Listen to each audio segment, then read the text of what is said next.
Derek Tarson first appeared on the Elmwood stage in 1980 as a teenager and has been an active member ever since. He's an actor and director, but by day, Derek is an attorney for the Legal Aid Society of Rockland County, helping homeowners prevent foreclosures. Please welcome Mr. Derek Tarson to the porch.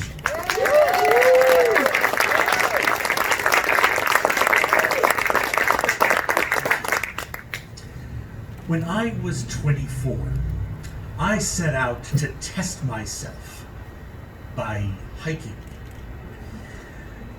And I found that I could fall into quicksand without falling apart. Now, it was the summer of 1986, and I planned my trip to Isle Royale, which is this nature reserve in the middle of Lake Superior, meticulously. Now, nerd alert. I always thought that maps and schedules were really cool. So I was the kid in the back seat during my family's trip across the country with the triptych and trying to find shortcuts that hadn't been highlighted by the AAA representative.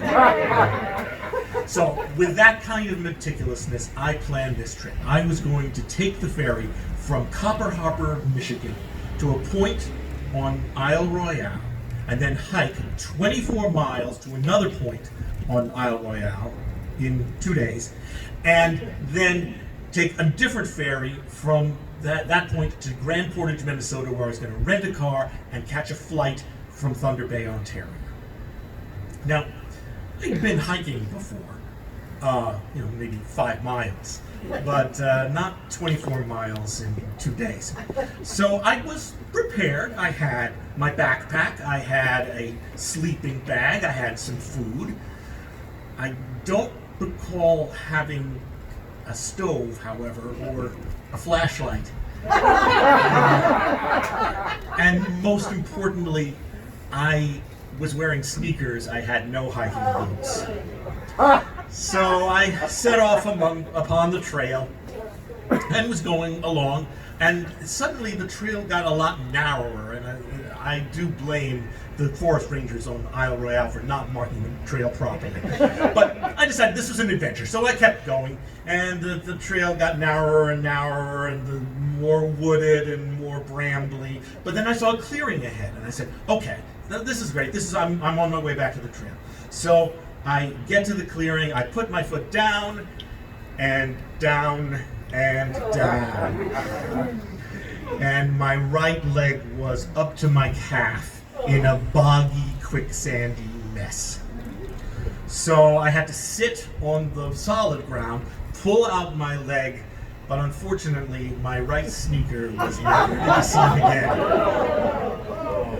So I could have fallen apart right then, but I didn't, because I thought to myself, well, I know what the schedules are for the ferry, so I can take the ferry back from the landing back to Copper Harbor, Michigan. So I set out, and limping away along the way, my sock becoming more ratty and torn apart with every step. But I got there, and of course I didn't have a ticket, so that meant I couldn't go back on the ferry in the warm inside cabin. I had to go standing on the outside deck.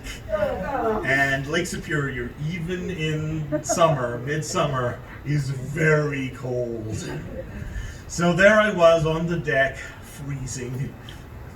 One shoe, one ratty sock. Shoeless Derek from Rockland County, New York.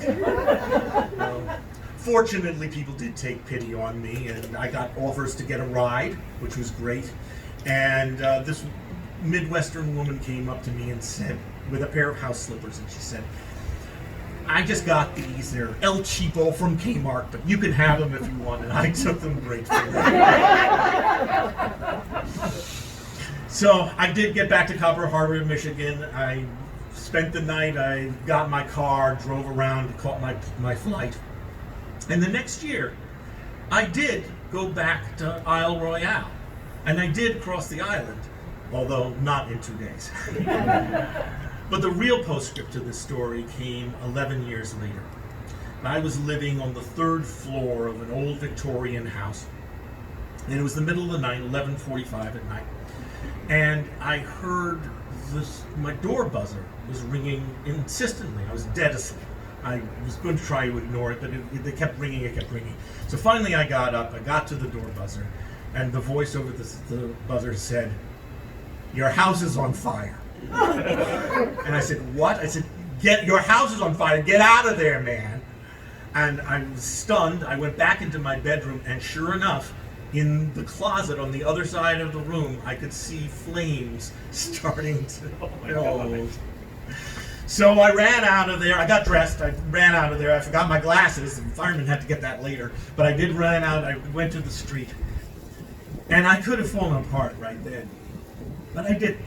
Because I remembered 11 years ago, I had lived 3/4 of a mile along Isle Royale. And that didn't destroy me.